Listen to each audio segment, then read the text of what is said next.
जय हिंद दोस्तों। तो आज हम लोग बात करने वाले हैं आपके एग्जाम के लगभग 40 दिन बचे हुए हैं। इस 40 दिन में क्या करें, कैसे नंबर स्कोर करें, कैसे आप नंबर आपके बढ़ेंगे, इसके संबंध में। तो देखिए, सबसे बड़ी गलती जो लास्ट टाइम में कैंडिडेट करते हैं वो ये रहती है कि उन्हें ये लगता है कि लास्ट का जो टाइम बचा हुआ है, 30-40 दिन या 50 दिन जो भी टाइम रहता है, उसमें वो ये प्रयास करते हैं कि मैं सब कुछ कवर कर लूँ एकदम। ठीक है, जो अगर आप प्रैक्टिकली समझेंगे तो संभव नहीं है। यानी कि आप सब कुछ नहीं कवर कर सकते हैं, संभव नहीं है आपके लिए। ठीक है, तो नंबर कैसे इंक्रीज करेंगे उसके बारे में लोग बात करते हैं। देखिए, क्या है कि लास्ट टाइम आप लोग पहले तो ये डिसाइड करें कि आप किसको प्रायोरिटी देना चाहते हैं। ठीक है, आपने लगभग एक साल से तैयारी की हुई है, आपने सारी चीजें पढ़ रखी हैं। ठीक है, सारा पढ़ने के चक्कर में अगर आप दोबारा पढ़ेंगे तो आपके अंदर कंफ्यूजन ज्यादा पैदा होगी। ठीक है, आपको लगेगा ये छूट रहा है, ये छूट रहा है, ये छूट रहा है, ये छूट रहा है। ठीक है, तो आपकी क्या है कि जो पढ़ाई कर सकते हो 40 दिन, वो भी नहीं कर पाओगे इसी चक्कर में, क्योंकि आप क्या है, प्लान्स बड़े बड़े बनाओगे बट एग्जीक्यूट नहीं कर पाओगे उसे।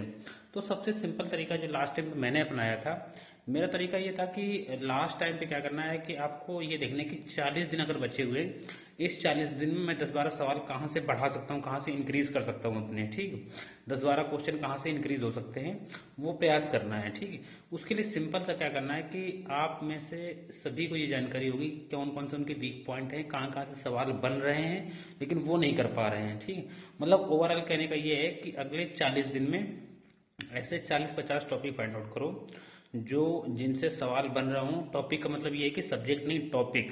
ठीक है, तो टॉपिक फाइंड आउट करो जिनसे सवाल बन रहे हों लेकिन आपको वो सवाल दिक्कत कर रहे हो या वो सवाल आपको ना आ रहे हों। ठीक है, आप पूरा पढ़ने के चक्कर में मत पढ़ो, आपने जो ऑलरेडी पढ़ रखा है, ठीक, उसे थोड़ा बहुत टाइम दो रिवीजन का। बाकी कोशिश ये मत करो कि मैं पूरा समेट लूँ एकदम बिल्कुल इस 40 दिन में। आप जो है ये 40-50 टॉपिक जो फाइंड आउट करोगे कि हाँ ये टॉपिक मुझे पढ़ने हैं, जैसे मान लो सपोज करो साहित्य से हो सकता है कुछ लोगों को दिक्कत हो रही हो, अगर साहित्य पढ़ लोगे 2-3 सवाल आपके अच्छे हो जाएंगे।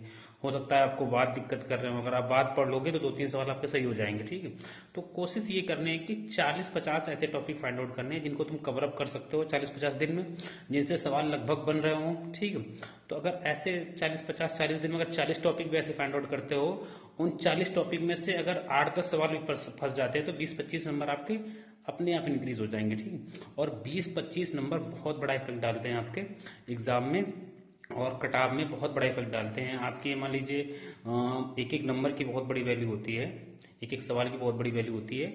अगर आप 40 दिन में ऐसे 40 टाइप टॉपिक फाइंड आउट करें, बाकी टाइम अपना रिवीजन करें और प्रैक्टिस सेट बहुत ज़्यादा, अगर आपकी स्पीड का इशू ना हो, ठीक है, अगर स्पीड आपकी अच्छी आ रही हो तो बहुत ज़्यादा प्रैक्टिस सेट के पीछे भी मत भागें, क्योंकि प्रैक्टिस सेट में अगर आप प्रैक्टिस सेट कर रहे हैं और उसमें जो कमियां आ रही हैं उनमें सुधार नहीं कर पा रहे हैं तो उसका भी कोई मतलब नहीं बनता है। ठीक है, तो आप अगले 40 दिन के लिए क्या करना है कि जो प्रैक्टिस सेट में कमियां आ रही हैं उनको सुधार करना है। 40 टॉपिक ऐसे खुद से फाइंड आउट करो जिनसे लग रहा है कि सवाल बनने की संभावना है और हमें नहीं आ रहे हैं। ठीक है, और उन टॉपिकों को पढ़ो, आपके नंबर अपने आप इंक्रीज हो जाएंगे।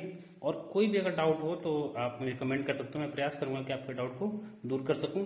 बस ये है, लास्ट टाइम पे बहुत ज़्यादा अति मत करो। अति का मतलब ये कि बहुत ज़्यादा ये मत करो कि नहीं मैं दिन रात एक कर दूंगा।